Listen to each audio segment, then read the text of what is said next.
It's a wonderful morning at Bosco Center, and we have a wonderful guest with us today. I'm gonna give her time to introduce herself. Please go ahead. My name is Lalumbe. I'm 26 years old. I come from the rural part of Venda in a village called Hamakuya. And yeah, I was a civil engineer, but now I'm a full-time social entrepreneur. Wow, from being a civil engineer to a social entrepreneur.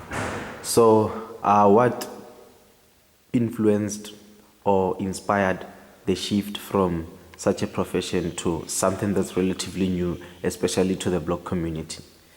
Being born in a rural community, I realized the type of challenges that people had, and I started working with other young people like myself at a very young age.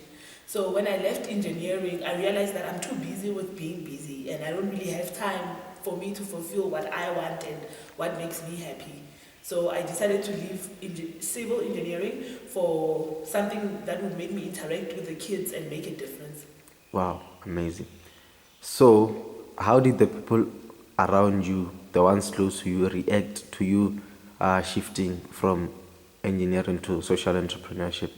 Yo, my parents went crazy.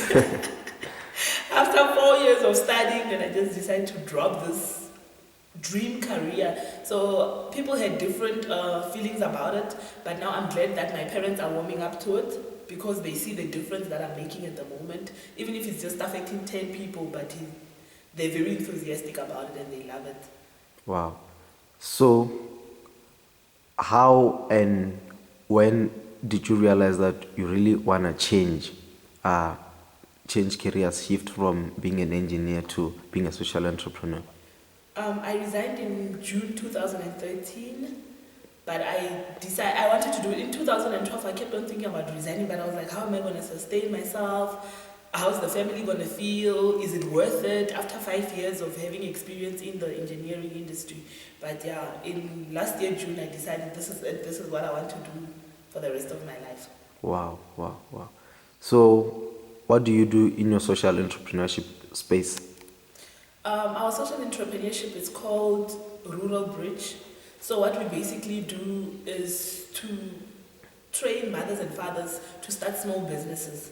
And at the same time, we get the kids involved in the small businesses so that they can see a bigger vision and be enthusiastic about their schoolwork because they have to do the books for the mothers, they have to do all sorts of things. So we get the kids really interactive.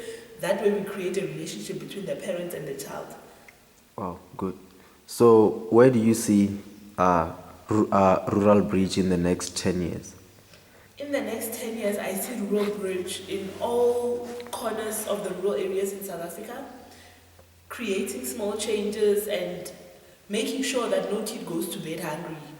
With Rural Bridge, we want to transform the rural perception of rural people depend on grants, rural people can't think for themselves. So we really see Rural Bridge transforming also all parts of rural areas in South Africa. Wow, that's very powerful.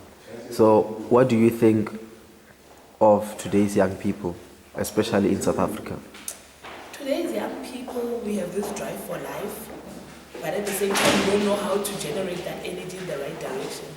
So I think that South African youth need to be helped to direct their energy in a positive way to make a difference.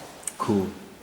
So, with all that said, what's your advice to the youth? My advice to the youth would be have a vision, have passion for what you do, and go for it. Go for it. Okay. Thanks for your time, Lalumbe, and all the best with Rural Bridge. Thank you. Sure.